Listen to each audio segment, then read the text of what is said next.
はい、どうもってるんです。本日なんですけども、めちゃくちゃ久しぶりの、1000円レシピのコーナー。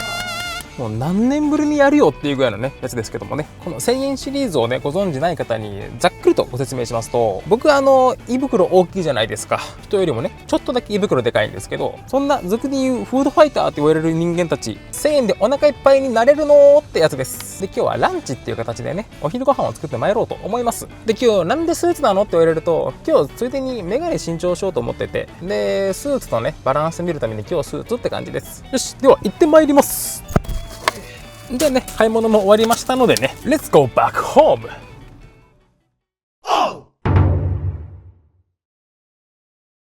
さあ、では作っていきましょうか。本日なんですけども、こちらが僕が購入してきた1000円の食材たちです。一応今回のお会計が全部で950円ですね。一応項目としては、卵20個で496円、三つ葉158、白ネギ1本108、赤かまぼこは118、以上で合計税込み950円ですね。だからこちらで950円なんで、あと買い足せるとしたら、もやし1袋ぐらいが買い足せるかなっていうぐらいですね。で、昔はね、この1000円企画ってやつで、ご飯はご飯でまた別に計上してて、昔でだいたい1合あたり50円とかだったんで、7合炊いて350円とかって感じにしてたんですよ。今ね、もうちょっと値上がってて、お米1合で55円から60円ぐらいで、食品も全体的にも値上がりしてるんで、ちょっとね厳しいなということで、ちょっとご飯は別に計上することにしました。ちょっと厳しいなので、お醤油とかお米とかなんかそういった、あとお出汁とかね、そういった大体どこのご家庭にも常備してあるものは一回除いて、スーパーで買ってくるこういった生鮮食品で1000円って感じにしました。で、今回こちらのメニューで何を作っていくのかと申しますと、こちら九州とか関東の方はあまり馴染みないかも。僕も馴染みないです。でも関西の方やったら、あ、これあれ作るんじゃねって分かったかもしれないです。今回はハイカラ丼でございます。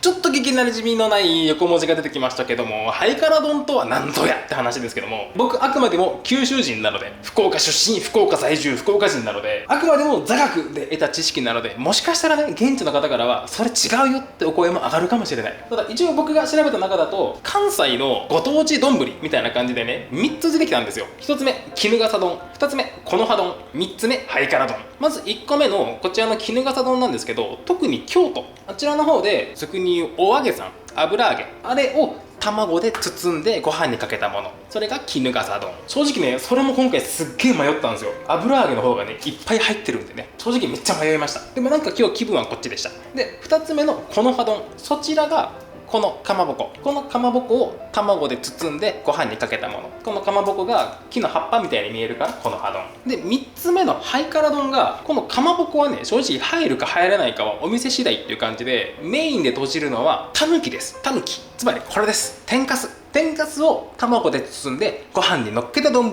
それがハイカラ丼、つまり天かす卵とじ丼ですね。でね、正直このハイカラ丼ってやつ、僕ね、あれで見た、秘密の県民賞で見た。1回僕が見たやつは、お父さんが2人いらっしゃって、お一方が確かね、エビ天うどんかエビ天そばかエビの天とじ丼が食べてて、そのエビ天を揚げた時の天かすでハイカラ丼にしたものを横のお父さんが食べられてて、ほんのりエビの風味がするとおっしゃってました。へえ、大阪ってハイカラ丼っていう文化あるんだと思って、僕自身も大阪の知り合いとか友達多いので聞いてみたんですよ。それこそ竹焼さんにも聞いてみた。ハイカラ丼ってご存知ですって聞いてみたんですけど、何それ聞いたことないとおっしゃってました。なんか大阪の方だとハイカラ丼っていう丼が結構有名らしいですよ。うどん屋さんとかお蕎麦屋さんとか定食屋さんとか、そういったとこで見かけたことないですかって聞いてみたんですけど、ないって言ってました。竹焼さんだけじゃなくて、僕の大阪の友人もみんな知らないっておっしゃってましたね。局所的に有名なのかな、ちょっとごめんなさい、分からなかった。ご存知の方はぜひ教えてください、コメント欄で。で、そんな天かす卵とじ丼、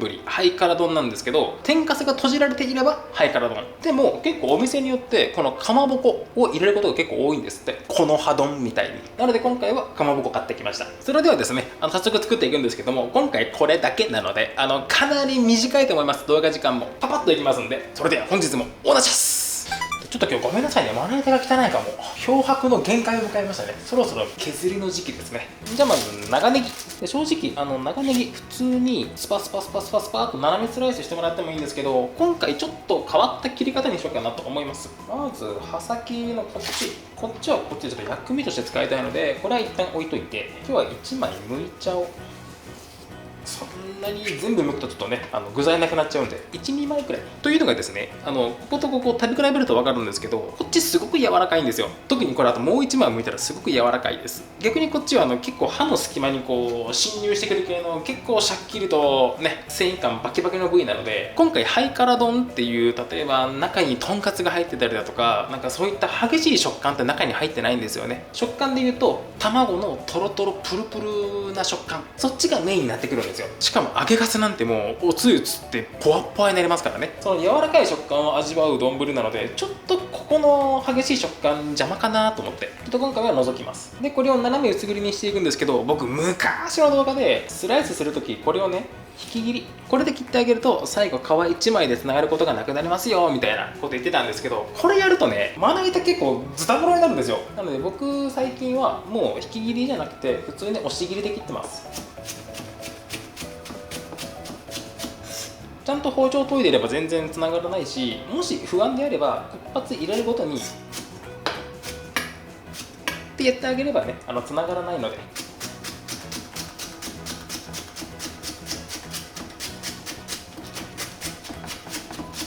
あとはあれですね、スパッといった後気持ちちょっと進めてあげる。スパッといった後気持ちちょっと進めてあげる。これで皮1枚つながり問題解消できますんでね。で続いてこちら今回どこ使おうかな。最後ね彩りに使うのはこっちがあるんで、これちょっと薬味っぽく使いますね今回。はい、なので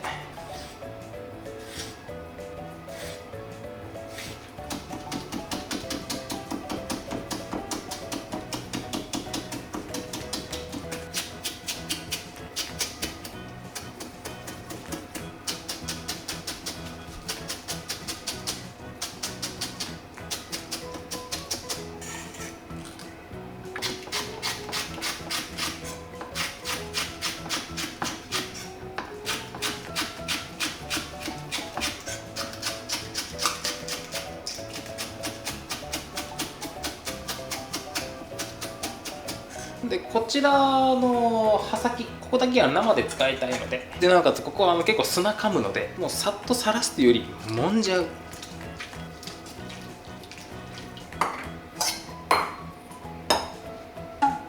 で続いて三つ葉イメージ的にこっちの茎、ここが香りが強くて三つ葉らしい風味がするんで、より香りが出やすいようにちょっと細かめに。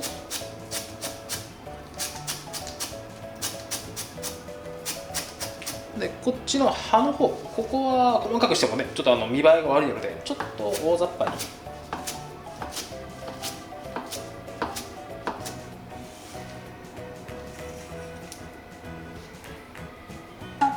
でラストの切り物、かまぼこ。やっぱこの葉丼にするならやっぱ切るならまずこうですよね。でこのかまぼこ板から剥がすとき結構有名な話ですけど、こっちのね刃の方でいっちゃうと結構残るんですよね。なので包丁の背、こっちでなんなら角度結構もう押し込むような角度でやると、はい、つきませんよっていう一個生活の知恵。そして僕みたいに弓道部だった人間はこのかまぼこ板をめちゃくちゃ集めるというね、このかまぼこ板を使ってねこのつるのところにねカンカンカンカンやるんですよ。つるをちょっと太くするんです。わかる方は弓道部。じゃああとはこちらを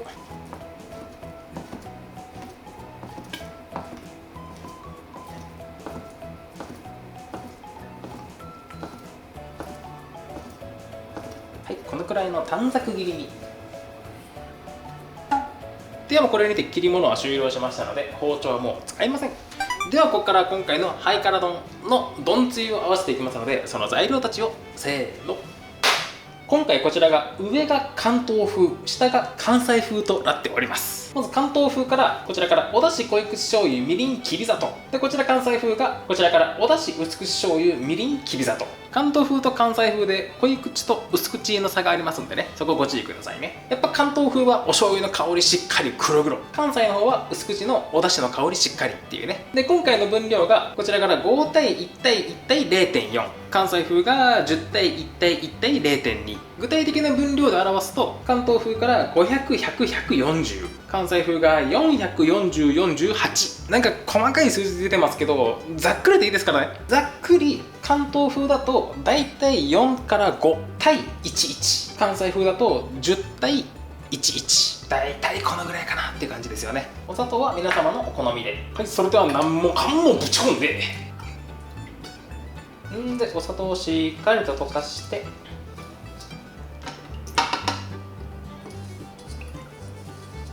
これにて関東風関西風の丼汁完成で、一応この段階で皆さん味をちょっと見られてみて、特に関東風こっちはね甘さしっかりと感じるので美味しいって感じると思います。ただこちらの関西風、塩分も優しいし糖分も優しいし、ちょっと物足りないかなって思われるかもしれないです。さっぱり系の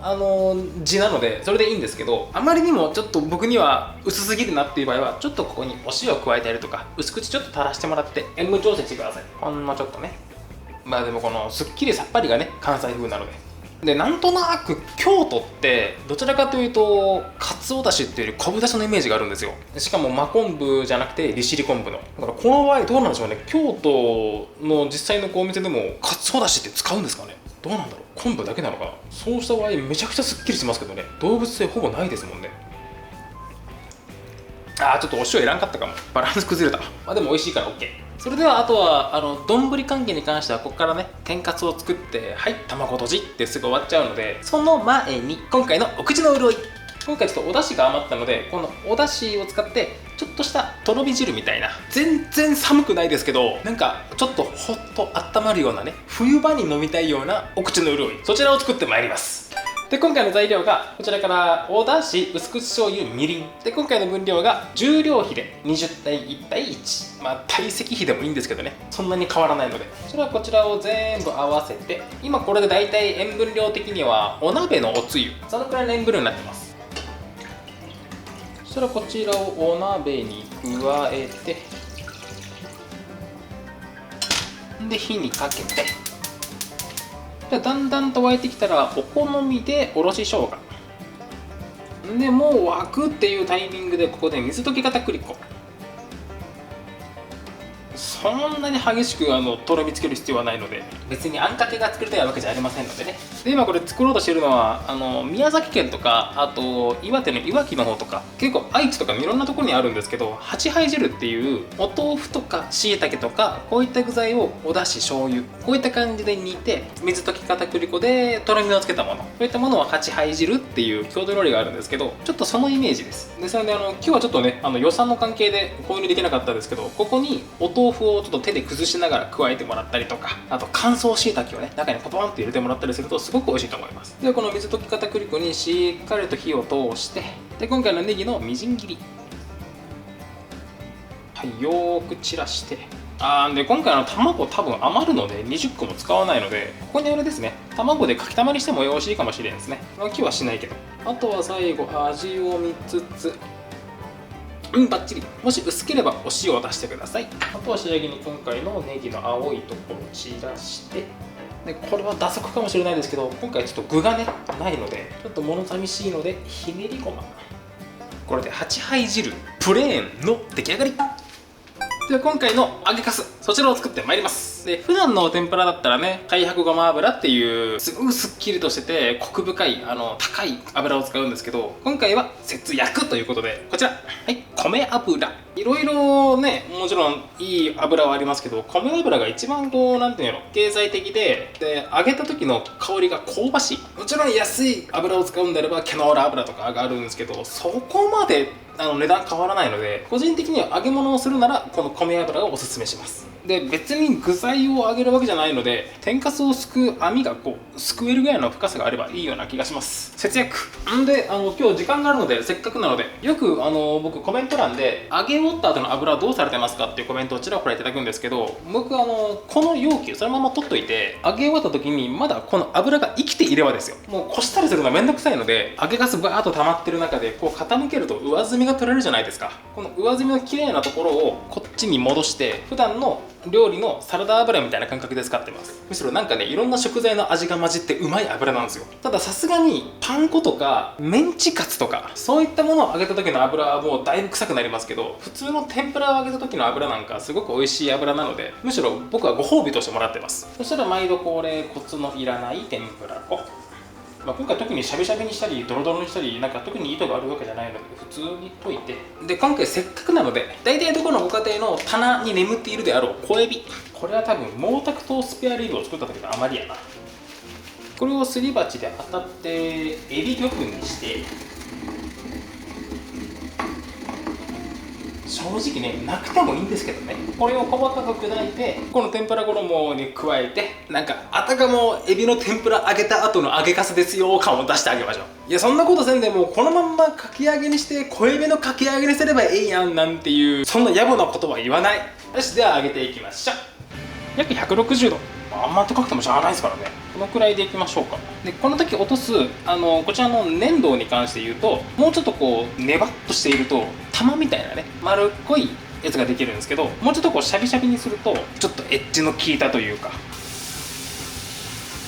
なんか鋭い感じのやつができますよね。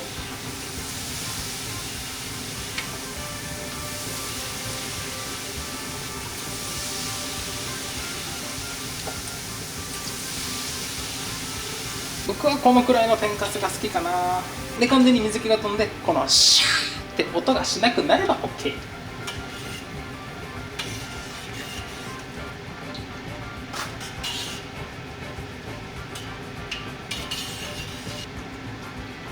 ではここからエビバージョン。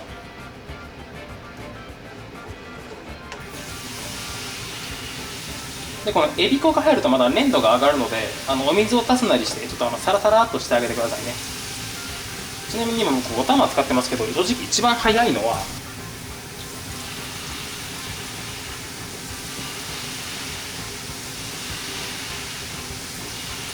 潔癖な方はゴム手袋を使われてください。僕も人様に出すならゴム手袋つけるかな。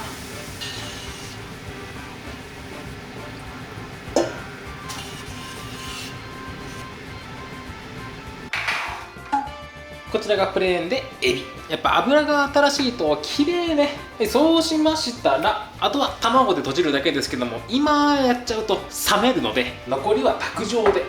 というわけで、はい、これでハイカラ丼セットの出来上がりです。では実食編に行こう。というわけで無事に完成しました。今回はねこちらにご飯もね持ってきてますんでパパッと作ってしまいましょう。はい、てなわけでしていただきます。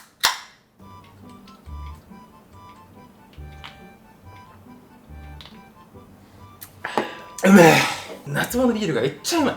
じゃあ早速ね、もう今回のかまぼことおネギ配数分にこう振り分けてきたので、早速一杯作ってまいりましょう。じゃあまずはやっぱあっさりめということで、はい、関西。ああ、お出汁のいい香り。やっぱ出汁は引き立てに限るよ。お出汁が 120cc ですね。では火にかけちゃって、1杯につき卵2個。混ぜすぎないくらいでちょっと卵溶いといて、でおネギに火を通している間に、はい、お口の潤い、豆腐も何も入っていない8杯汁。優しい。ちょっと今回はね長ネギのみじん切りをね加えましたけど、これが入るとちょっと中華っぽくなるのかなと思ったんですけど、ならないですね。やっぱりちゃんと骨は8杯汁、ここにお豆腐入れたいなってすごく思います。実際僕が新社会人時代によう飲んでたのは、おだし、薄口醤油、みりんは一緒で、そこにスーパーから買ってきた絹ごし豆腐をもう包丁とか使うのめんどくさいんで、もう手でぐちゃぐちゃぐちゃっと潰してビャッと入れて、で乾燥しいたけは高いので買わずに、あとは水溶き片栗粉でとろみつけるだけ。それをよう飲んでました。当時を思い出しますね。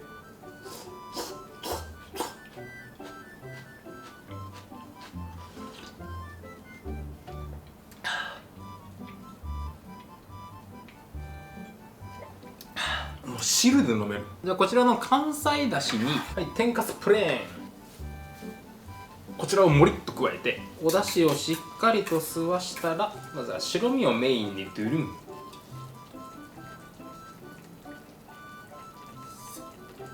卵3分の2くらい加えて待つ。ただただ待つ。今からね卵がねお出汁をこう抱えますんでね、ふわっと。じゃあ 2,3 分かけてしっかりと卵にお出汁を抱え込ませたら、三つ葉。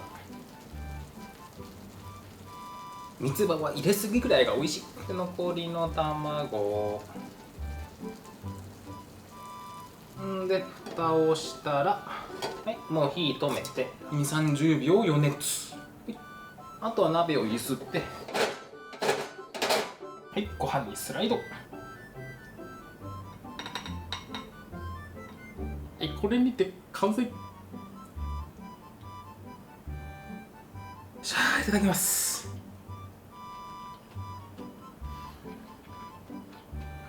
やっぱバカほどうめえ。これもうあれですね、天かすはもうポワッポワですね。僕これまで正直この天かすの卵とじ丼よう作ってたんですよ。ただその時僕ずっとね、こっちの関東風の濃い口の濃いやつ、こっちでばっか作ってたんですけど、これいいね。関西風めっちゃ美味しいわ。なんかすごくマッチしてる気がする。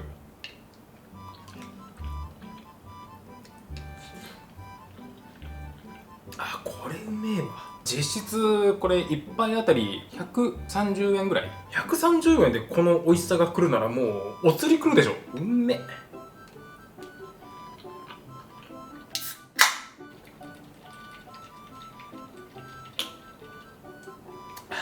皆さんカツ丼とか親子丼食べてて、カツの部分ももちろん美味しいですよ。美味しいですけど、カツ本体よりも周りの卵とじ部分、ここでご飯かっくらうのが好きっていう方はもうこれね、最高だと思う。僕そっち派なんですよ。でやっぱね、三つ葉は大量に入れるべき。いいアクセント。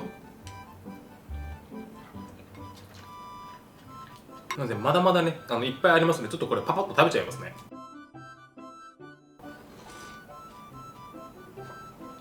もうこれなんならもう早送りいらないかも。もう流動食です。はい、2杯目。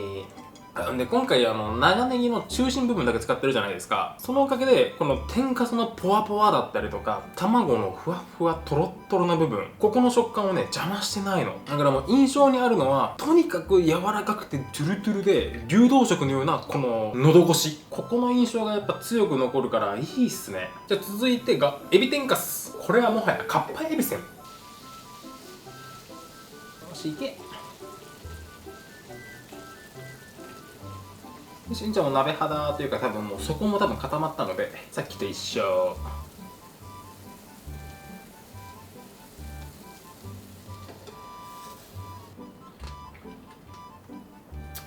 もうこのハイカラ丼に余熱で火を通してる時がいっちゃん酒がうまい。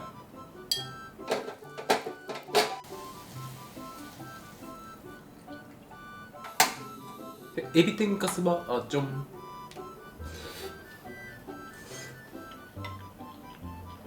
すごい、これ本当にエビ天とじ丼のエビの身だけ入ってない感じ。あと全部一緒。これうまいな。秘密のケンミンショーでお父さんがこれ食べてた理由わかるわ。僕ワンチャンこっちの方が好きかもしれない、エビ天うどんよりも。この小エビの粉末、思ってる倍入れていいですよ。入れれば入れた分だけエビ天とじ丼っぽくなる。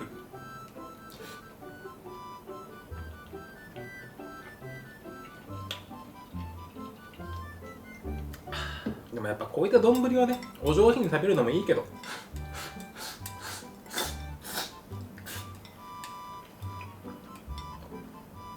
かっかむべし。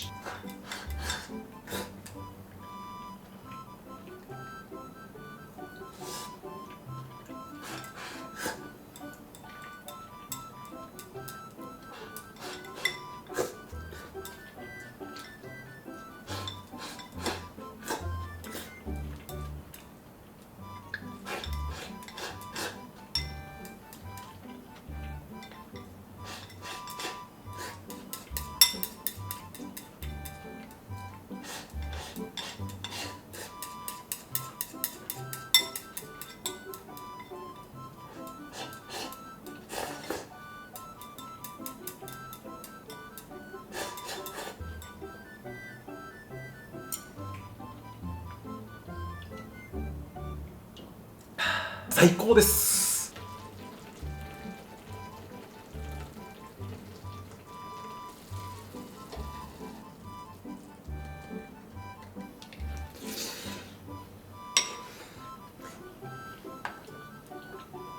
これ今普通の天かすのプレーンとこのエビ入り食べ比べと思ったんですけど、僕こっちの方が好きかも。味の調和がしっかり取れてる感じする。お出汁の感じとか卵の甘さとか、なんかすごくグラフにしたら綺麗な丸、そんな感じがします。香ばしさとかはねこっちのエビの天かすの方が美味しいんですけど、僕はこっちだな。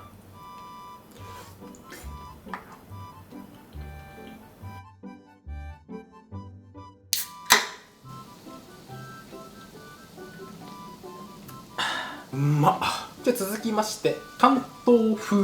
もう見た目からして全然ちゃいますね。うまそう。もう香りが全然違う。やっぱこの香りが僕の思ううどん屋さんの香りがする。なんでだろうね。福岡も結構薄口っぽいようなね、お出汁メインなおうどんのつゆなんですけど、カツ丼はこの香りの方がしっくりくる。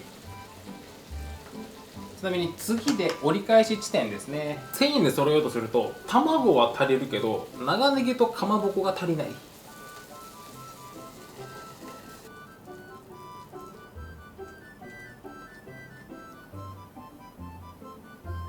全然色味が違う。でもめっちゃいい香りする。甘い香り。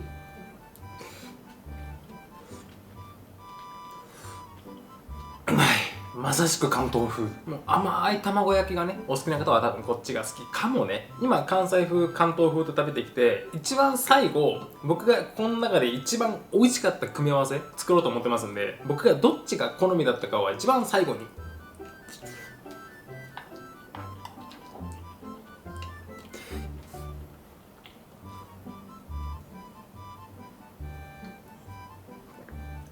もうやっぱ味の輪郭がはっきりとしてるんで、飲めるハイカラ丼。違う意味で。はい、4杯目完食。じゃあ続きまして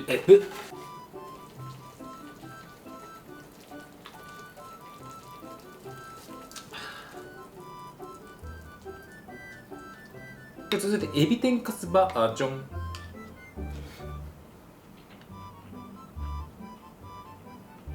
これこっちに関してはエビの方が美味しいかも。そもそもの濃い口醤油の香りがガツンとくる関東風なので、この強いエビの香り、これがアクセントになる。ちゃんとこっちエビの方が好きだな。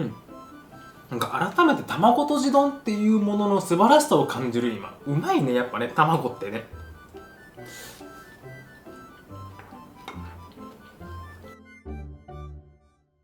はい、5杯目完食。じゃあちょっとずーっと卵とじで若干飽きてきたので、ちょっと趣向を変えて、正直めっちゃ貧乏くさいんですけど、でもこれ同じ食べ方する方いらっしゃるような気がする。天ぷら揚げた次の日ね、天かすいっぱい出るでしょ。これをもう卵で閉じたりとかもせず、ご飯にぶっかけて、で今回は丼つゆですけど、普通にめんつゆを薄めたやつね、あれダバーかけて、はい、天かす丼。これカロリーとか気にしちゃダメですからね。これ僕ようやるんですけど、皆さんされるかな。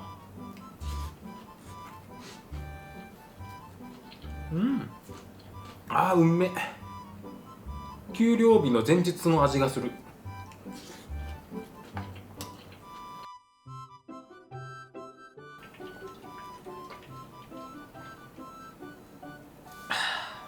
さっきまでのね、卵とちだともうポワポワプルプルですけど、このご飯にぶっかけて食べるとまたシャリシャリカリカリしてね、この食感がいいですよね。で、多分一食の食事の金額をね、ぐーっと下げようとすると、多分ね、ご飯じゃなくて蒸しうどんとか蒸し麺になってくると思うんですよ。1パック28円とかでね、売られたりするから。ですけど、多分ね、その蒸し麺1パック1袋よりもお米1合の方が重量がねぐっと重たいんで、もう腹持ちはいいんですよね。だからなんだかんだお米高いって言われますけど、やっぱお米1合分の腹持ちの良さ、そこを考えたらやっぱお米になるのかなってなりますよね。一食のね満足感と金額の安さを取るならね。よし、じゃあラスト、最後は僕が一番気に入ったやつ、2杯分のネギとかまぼこで、僕が好きだったのはこっちでした。関西風のお出汁。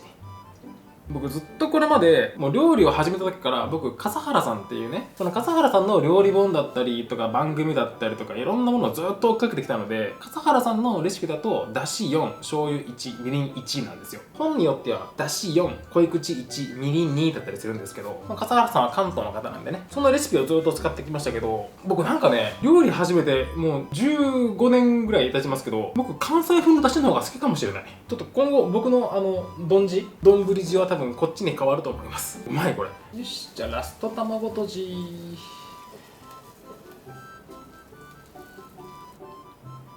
そしてはこれでラスト1杯ということで、じゃあラストスパート。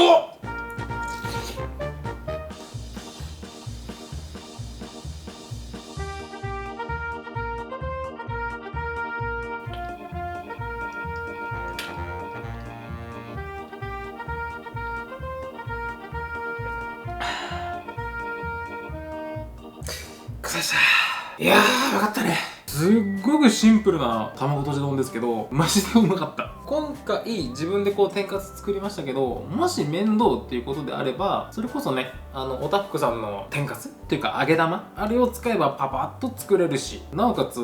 油をひいて焼いたりとかね、そういった手間がないんで、まず油が跳ねないね、揚げ玉を使えばね。だからキッチン周りも全然掃除する必要もないし、すんごくいいですねこれ。で、さっきもちらっと言いましたけど、比率、多分僕今後こういった卵とじ丼とかカツ丼とか親子丼とかそういった時作る時、だし、薄口醤油、みりん、黄砂糖、この割合が8対1対1対 0.2、 多分この比率で作るかなって感じがしてます。なんか僕の中でバシッとハマりました。それにしてもうまかったな。すんごい簡単なので、もしご機会がありましたらぜひ。ポイントは長ネギの2枚剥くことね。あれ結構大事なので。よしっていうところかな。ではまた次の動画でお会いしましょう。ではバイバイ。